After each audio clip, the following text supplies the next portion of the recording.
这一款呢最具有港风代表的短发，经典萤火虫，商业演变，注意看好前后分区。然后呢我们前面呢剪的是方形，第一片呢是45度，但是宁长勿短，所以我分前高后低的划分线，偏水平，防止前面剪短，剪一个45度的方形，和原版一模一样。切记长度把矮垂露出来，我们偏横向剪的，然后呢跟原版也是一模一样的，更有稳定性，更具有建立量感。我们纵向检查的切口呢也是一个45度的堆积，注意看一下，模特正好呢发质偏少，这样呢剪出来比较有质感，脸型又偏长，这样横向肉容易增宽，所以注意一下。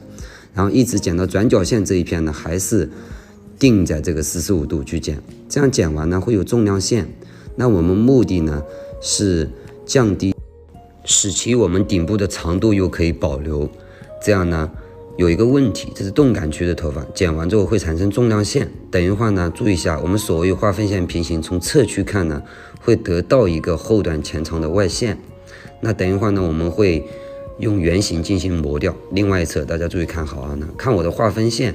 是斜向前，正常剪方是水平，这样的目的呢是防止前面剪短，注意不要剪成三角形啊，矮垂露出来，全都是45度，等于剪了2个侧方，以此类推。这样大家看好啊，方形呢可以使其有一些小酷感，但是不是很强烈。注意养成交叉检查的习惯。因为我剪的是45度堆积，和原版一样的，所以最长的还是鬓角点，不是0度的方，外线就是齐的，所以大家注意看好啊。然后脸侧呢保持一致，这样剪完一个方堆积。好，大家注意看一下。然后呢在斜向后，这个是非常精髓的地方，大家注意看啊，斜向后75度去剪一个内部堆积，逐渐往下走，以侧部点为连接，最长的还是侧角点，这样大家注意看一下这个细节。同时呢又会保留了长度，削弱了一开始剪45度的一个重量线，这样动感区量感区就过渡了。所以这个鬓角呢它会比线条要柔和一点，但是又比去除要重一点。等一会儿大家吹干看，这也是萤火虫的一个精髓。大家一定注意，这个圆是放大的圆，就是外线看上去是向上15度偏水平。这样交叉剪完之后，大家注意看一下，是一个椭圆，有一个角，而不是均等去除，否则上面呢就会没有质感。同时后发斜向后，划分线与剪切线平行，借前面的导线，这样矮垂就会出来，逐渐往上1公分延伸，借前面的长度，借前面的量感，角度于45度逐渐往上提升。大家注意一下啊，这一片呢因为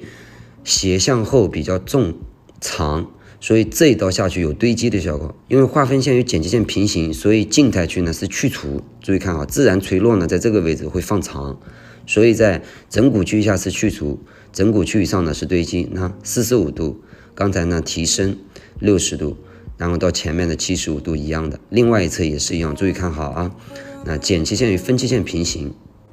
而脸边的问题呢，斜向后这边是反手位，所以大家注意一下，脸边只有2种情况，一边重一边轻，一边长一边短，所以呢你要注意你的手位，大臂要抬起来。大家注意看啊，这边再强调一下，每一片往上提升的时候，后面呢其实整体是剪了一个内部堆积，大家看清楚，这样剪完底部会长，萤火虫呢会有一个角，因为所谓划分线平行，这样在枕骨以下呢它是去除，枕骨以上呢是堆积，但后面剪完它是内部堆积，就没有重量线。但是有一个问题，尾巴会长，所以等一会儿呢大家注意看好我怎么去做的。那以此类推进行交叉，把整个后头部就剪完。这样的一个重心大家一定要注意一下，长度控制非常重要，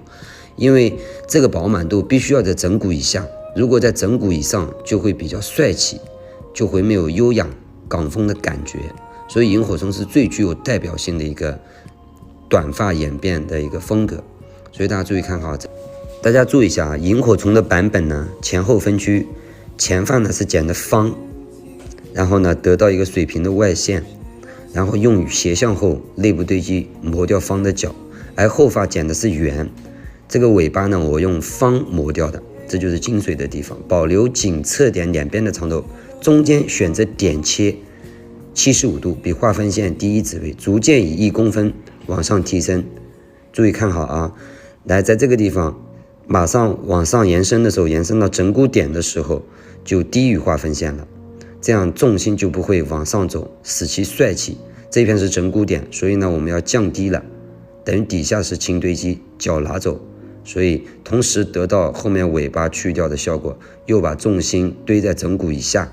一定要注意这个点，千万不要一直水平到我们的枕骨点以上，这样风格就会发生改变。然后我们在吹杆的时候，直播间大家有看到外线呢是方的，然后前后呢是圆的。如果外线剪成三角形，大家注意看我的手位，中间就会缺掉，很难看。在直播间的时候呢，我们正好缺点变成优点，有一点卷，然后自然吹杆，保持中分，这是最后的呈现。看一下外轮廓啊，非常的适合当下港风的演变，希望每个伙伴有所收获。